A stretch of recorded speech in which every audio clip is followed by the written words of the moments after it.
Alors, bonjour tout le monde et bienvenue à un nouvel épisode de mon podcast Au-delà du sport. Aujourd'hui, je reçois Alexandra Wozniak, qui est la première joueuse québécoise de tennis à remporter un tournoi de la WTA.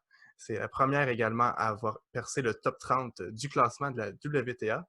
Et maintenant retraitée, elle a ouvert son académie de tennis à Bedford. Donc, c'est vraiment un privilège pour moi de pouvoir te parler aujourd'hui. Salut Alexandra. Salut, merci de m'avoir, Mathieu, sur ton podcast. Ah, ben, le plaisir est pour moi. Je voudrais commencer par te demander, en fait, d'où t'es venue l'idée de partir de ton académie de tennis, puis spécialement à Bedford, en fait. Oui, exactement. Moi, j'ai vécu mon enfance à Blainville. Fait que c'était un peu comme le côté nature, campagne et tout ça. Fait que là, ça m'est venu l'idée de partir l'académie cet automne en Montérégie à Bedford, parce que c'est ça, c'est dans la nature. Puis dans les prochains mois aussi, je vais être résidente de Bedford. Donc, j'ai bien hâte d'ouvrir cette académie-là cet automne et tout ça. Donc, c'est un beau projet que j'ai tout le temps voulu réaliser, mais quand je jouais, il fallait que je donne mon 100% sur le circuit. Et maintenant, c'est à mon tour que j'aimerais partager le plaisir de mon sport, aider les autres, à avoir des objectifs, à accomplir leurs rêves, que ce soit de les aider, de bien performer, tout ça, de les améliorer. Tout le monde est la bienvenue à mon académie. Puis, en fait, tu viens de la lancer, puis on le sait avec la situation actuelle du COVID. Comment tu gérais ça d'ouvrir ton académie malgré les temps difficiles? Ouais, c'est pour ça que là, en ce moment, on a recommencé à jouer au tennis le 20 mai. Donc, tout le monde est tellement heureux là, de pouvoir frapper des balles. Et ils ont bien hâte la prochaine étape de vraiment avoir des cliniques, en groupe, retrouver leurs entraîneurs et tout ça. Fait qu'on attend pour cette phase 2. Mais l'académie, c'est pour ça qu'officiellement, elle va s'ouvrir, j'espère, cet automne. Donc, on ne devra pas la repousser. Parce qu'il y aura beaucoup de personnes qui vont vouloir prendre les cours et tout ça. Il y a déjà plein d'inscriptions sur mon site web où les gens s'inscrivent et les jeunes. Donc, je me croise les doigts que ça marche cet automne, là, 2020. Ah ben, je te le souhaite. Merci. J'aimerais revenir un peu sur ta carrière quand même, parce que tu as vraiment marqué l'histoire du tennis au Québec puis au Canada. Euh, Comme je l'ai dit plus tôt, c'est la première joueuse à avoir remporté un tournoi de la WTA. Quel impact ça a eu, oui, dans ta carrière, mais aussi dans le tennis en général au Québec d'avoir remporté ce tournoi-là? Ouais, comme tu dis, j'étais la première Québécoise de l'histoire d'emporter un grand tournoi sur la WTA. Avant, j'avais gagné 12 tournois ATF professionnels. Et j'ai eu la clé d'or de la ville de Blainville. Ils ont nommé Wozniakville pendant 24 heures Oh, wow! après cet exploit-là. Puis quand j'étais devenue 21e au monde, donc j'ai eu différents bels honneurs. C'était très spécial d'accomplir ce rêve-là, honnêtement, parce que quand j'étais petite fille, je rêvais d'être joueuse de tennis professionnelle puis gagner les championnats canadiens comme ma sœur. Fait que je savais pas que ça allait comme être aussi grand puis c'est tout ce que je rêvais, c'est d'être voyager à travers le monde puis jouer sur ces grands terrains centrales-là, des stades comme Monica Seles, mon idole et tout ça. Donc, c'était un beau rêve qui s'est accompli à ce moment-là à Stanford. J'avais gagné 8 matchs en 9 jours. Il fallait que je me qualifie. J'ai joué 3 matchs de qualification. J'avais battu Serena Williams en demi-finale, puis Marion Bartoli en finale qui a gagné Wimbledon. Fait que c'était vraiment spécial. Au début, je savais pas ce qui venait d'arriver. C'est par Ouais, après que j'ai réalisé tellement que j'étais comme dans le moment présent. Là. C'était comme dans ma bulle, tout ça. Puis c'était tout un exploit. Là. J'étais sur un nuage là, par après.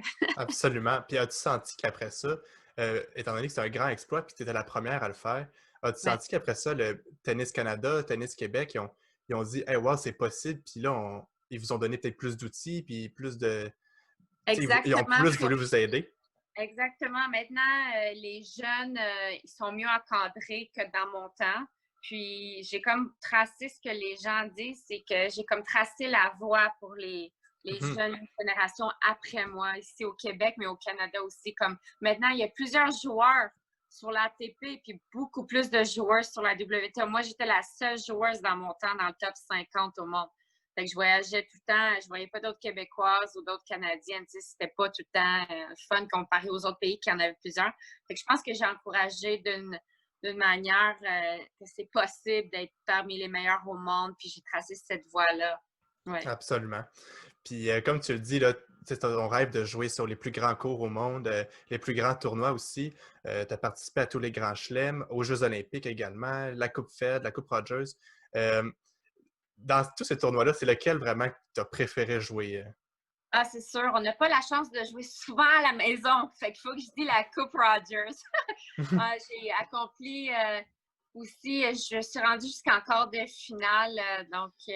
C'était tout un exploit en 2012 de jouer Ouais, devant ma famille, mes amis, les partisans qui m'encourageaient et criaient mon nom. Ils me donnaient tellement de l'énergie. C'était tellement une belle semaine. Fait que c'est toujours quand tu joues à la maison, là, puis t'es devant les siens, c'est vraiment, t'es chanceuse, tu sais, parce que tu ne joues pas à la maison souvent. Fait que c'est toujours un tournoi tellement mémorable. Mais c'est surtout le tournoi que mon père, il m'amenait voir les meilleures joueuses au monde, comme Monica Seles.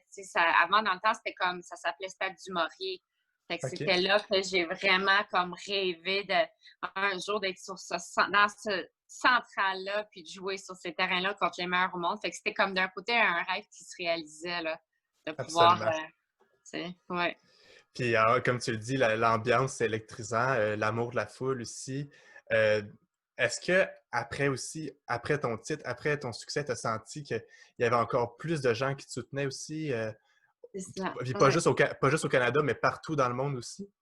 Absolument. Les gens, ils commencent à te connaître plus, puis tu sais, à te suivre, puis ta popularité elle monte, justement, parce que les gens, ils portent attention à toi, puis les partenariats embarquent avec toi, et tout ça pour ton succès sur le circuit, dans les tournois et tout ça. Fait que c'était une grosse année, puis les autres années qui suivaient là, dans ma carrière, là, fait que des fois, ça commence plus tôt. Mais comme le tennis n'était pas très populaire avant, puis maintenant, il est de plus en plus populaire parce que là, le monde, il suit plus les Canadiens et les Canadiennes quand ils performent à travers le monde. Mhm. Fait que c'est le fun que c'est venu de loin puis que ça se développe autant au Canada sur la scène professionnelle. Ça, tu vois tout le cheminement qu'il y a eu Ah oui, dans le absolument. monde du Même dans le temps de tennis. ma sœur, c'est ça. Même dans le temps de ma sœur, là, quand elle a commencé à être championne canadienne et tout ça. Fait que c'est venu de loin comment ça s'est vraiment développé le tennis au Canada. Absolument. Euh, Évidemment, dans ton parcours, tu as eu aussi quelques blessures. Oui. Puis comme plusieurs joueurs de tennis, en fait, là, tu sais, il n'y a pas beaucoup de carrière d'athlètes en tennis qui n'est pas parsemée de blessures. Oups, je sais pas. Ah, je suis là. C'est ma batterie. Oups. Donc, je me demandais, en fait, c'est quoi qui est le plus dur, justement, pour le corps dans le tennis? C'est-tu le fait que les tournois s'enchaînent si rapidement ou la longueur des matchs? C'est quoi qui est le plus Je dur? dirais, c'est le calendrier, oui, est assez chargé de janvier à novembre, à tous les semaines quasiment. Tu sais, on voyage sans arrêt. Tu termines ton tournoi, tu repars à l'autre, le décalage horaire, la chaleur, tous les facteurs. Fait que c'est beaucoup de stress sur le corps, mais en même temps, c'est plus la répétition. Tu sais, tu joues des fois un match de 1 heure et demie jusqu'à 3 heures de temps par jour, dépendamment. Mais c'est plus que les heures, le nombre d'heures d'entraînement. Tu sais, c'est 6 à 8 heures par jour, toutes sortes d'entraînements sur le terrain, hors terrain. Fait que tu mets beaucoup de ton corps sous pression. Puis tu peux pas des fois contrôler ces blessures-là, tu sais, l'usure des tendons et tout ça, mais c'est vraiment la répétition qui fait à long terme toutes ces blessures-là. Puis Ouais. justement, comment tu faisais, toi, pour revenir de ces blessures-là, puis justement prendre soin de ton corps, parce que ça reste ton outil principal quand tu es athlète? Ouais, C'était quoi? t'essaies de comme beaucoup récupérer, mais des fois, tu récupères pas assez parce que tu sens quand, comme athlète, oh, je peux pas donner trop de temps de repos parce que mon classement va bouger, je vais perdre des points, tu penses à toutes sortes de choses. Fait que des fois, tu te précipites, tu reviens trop vite, puis là, la blessure n'est pas guérie. Fait que c'est difficile de trouver le juste milieu, mais tu essaies de récupérer, faire de la physio, faire beaucoup d'exercices de prévention qui aident toujours, mais c'est pas évident. Là. C'est parce que c'est tout, beaucoup de tennis là, sur le circuit professionnel. Fait que tu essaies toujours de faire tout bien les choses A à Z, puis des fois, c'est hors de ton contrôle quand quelque chose arrive. T'sais. Absolument. Ouais. Euh, J'aimerais ça, là, pour la dernière partie de l'entrevue, en fait, elle a des questions plus rétrospectives, donc Ouais. faire un peu un retour. J'aimerais ça savoir si tu pouvais, si tu voyais Alexandra il y a 5 ans, donc on recule il y a 5 ans, puis est-ce qu'il y aurait un conseil que tu aimerais te donner, quelque chose que tu voudrais te dire, hey, oublie pas ça, ou juste si tu te vois en arrière. Ah ouais, c'est sûr. Quand c'est arrivé, voilà, 5 ans à peu près, c'est là où j'ai pris une grosse décision, c'est de faire la chirurgie de mon épaule droite, là. Parce qu'on a fait tout un programme de physiothérapie A à Z. Ça avait pris quasiment 1 an pour éviter cette chirurgie-là. Puis à la fin, il fallait qu'on la fasse.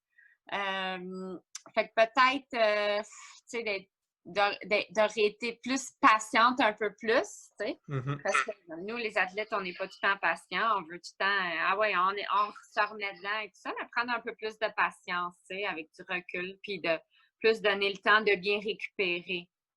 Absolument.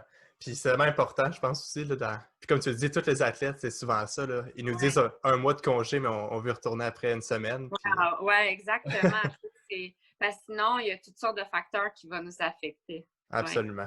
Puis si on faisait l'opposé, si tu te projettes dans 5 ans, y a-t-il quelque chose que tu voudrais te rappeler, quelque chose que tu voudrais te 5 dire? ans vers l'avant, Oui, absolument. je vois mon académie, plein de jeunes qui sont en train d'avoir toutes sortes de programmes, puis se rendre à la haute performance, puis vraiment encourager un mode de vie sain et actif, puis encourager tout le monde à jouer au tennis, là, puis avoir du fun avec ce sport-là. Fait que j'espère avoir d'aider des jeunes pour être un jour professionnel, là, c'est le désir. Absolument. Puis comme ton académie, en fait, comme tu le dis, là, ça s'adresse vraiment à tout le monde. Autant moi, Exactement. je pourrais venir, mais quelqu'un de professionnel aussi pourrait venir. Oui, exactement. L'académie est pour tous les niveaux, les jeunes, les adultes. Il y a des programmes débutants, progressifs, haute performance. Il y aura des universités qui vont venir. Il y aura des professionnels aussi. Fait qu'elle elle est ouverte à tout le monde, cette académie-là. Puis qu'est-ce que justement t'a poussé à ouvrir ça à tout le monde? Parce que tu aurais pu dire je veux juste faire de l'élite, mais tu Ouais. sais, justement, là, mettons que tu me dis moi je peux venir, tu sais, je suis pas dans l'élite du tout de tennis. Ouais, vraiment, c'était de partager ma passion, le plaisir de jouer avec tout le monde, puis vraiment d'aider à mon tour les gens. Tu sais, moi, j'aurais voulu être plus aidée par des expertes ou, tu sais, d'avoir un professionnel qui m'aurait aidé un peu plus parce que mon père était mon coach, mais j'ai jamais joué au tennis. Puis malgré tout ça, je suis arrivée, tu sais, 21e au monde et tout. Fait Ouais. qu'à mon tour, j'aimerais vraiment partager mon vécu, mes expériences, puis les aider, tu sais, à s'améliorer. Fait que vraiment ça. Ah ben c'est vraiment des bonnes motivations. Puis Merci. je pense que t'es bien parti pour ça. Là. Je te souhaite vraiment la meilleure des chances pour ton projet. Merci, c'est super gentil. Puis je voulais te dire également, merci d'avoir pris le temps. Je sais que tu es vraiment occupé ces temps-ci avec justement l'ouverture de ton académie, mais merci Ouais. d'avoir pris le temps de me parler. Ah, ça Euh, m'a fait plaisir, vraiment. puis je parle en mon nom, puis aussi ma soeur ou peu importe. Plusieurs Québécois, en fait, tu as vraiment été une inspiration pour plusieurs Ah, durant ta merci. carrière. Puis tu l'as encore aussi, là. Merci beaucoup, c'est super gentil. Parfait. Merci à toi. Merci, Mathieu.